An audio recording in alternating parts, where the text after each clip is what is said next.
Thank you for watching Weekend Prime. Welcome back. And now it is that time that you love the most, Health Digest. Now, the cornea is the large part of the eye that gives one the ability to see clearly. However, in some people, this inner lining of the eye may become thin and gradually begin to bulge outwards into a cone shape, causing vision distortion and sensitivity to light and glare. When that happens, doctors may recommend glasses or soft contact lenses to correct vision problems. However, if the condition worsens, the patient might need a cornea transplant. On this episode of Health Digest, we look at an eye condition known as keratoconus, and we tell you why having your eyes checked can help stop the progression of the eye condition if captured early.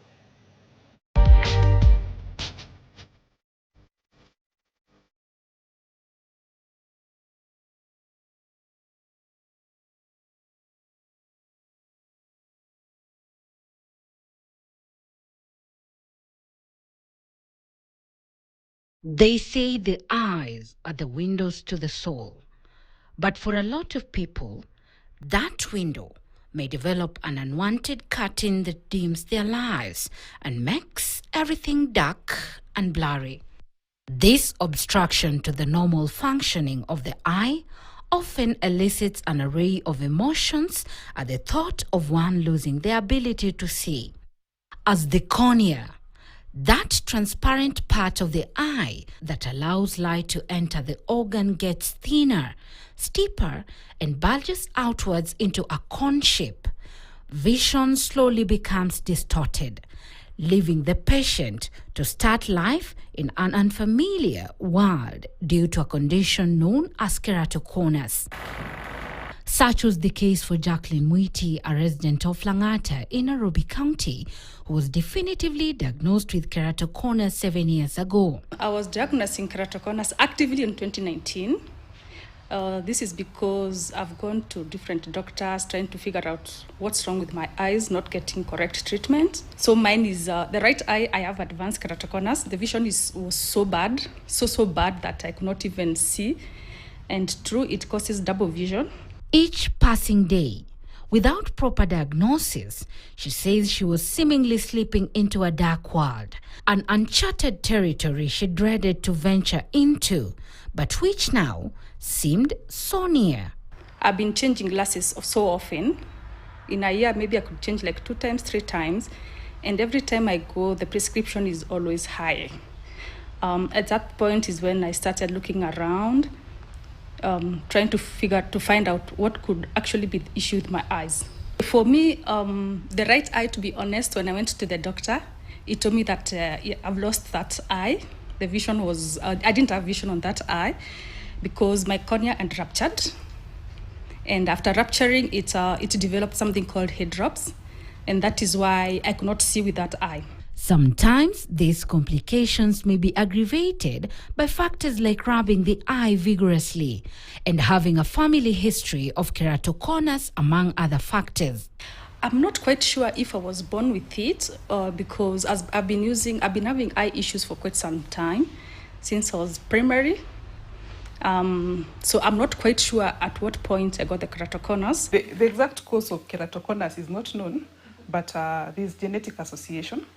And it has also been associated with the chronic rubbing of the eyes, like the way you see in children with allergic conjunctivitis or allergy of the eyes. So you'll find there are people who keep rubbing their eyes, mainly due to allergy. And that chronic rubbing of the eyes has been associated with keratoconus. Despite undergoing several rounds of treatment, Mwiti says the condition has persisted and her eyesight continues to deteriorate, denying her the little pleasures of life, like reading a book or even taking a drive unassisted. So, Gloria, if you gave me a book to read, I wouldn't be able to read a book. Why? Because the fonts are so small.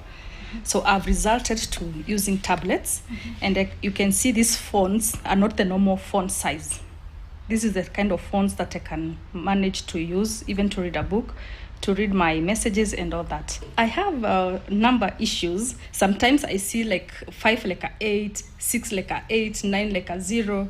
Ophthalmologists often diagnose the condition in teen years or in the early 20s and 30s. They say the changes in the shape of the cornea often happens more rapidly in younger people. When we get this keratoconus at an early stage, we are able to do a special procedure called cross-linking that helps to halt the progression.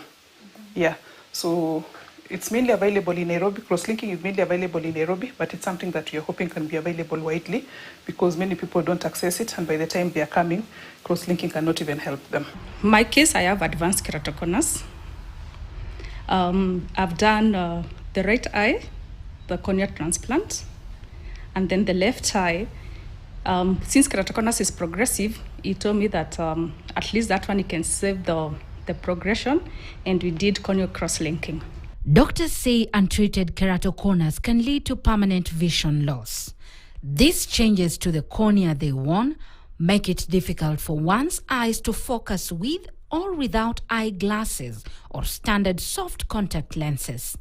Having an eye condition like keratoconus may be worrying, and while the condition can't be prevented, doctors recommend eye checkups, especially for those above the age of 40, in order to help capture eye conditions in good time and better treatment outcomes. Advise that anyone who's above 40 years to at least have their eyes checked at least once a year, just so that if there's any condition or if there's anything going on in their eyes, it can be picked early and it can be prevented.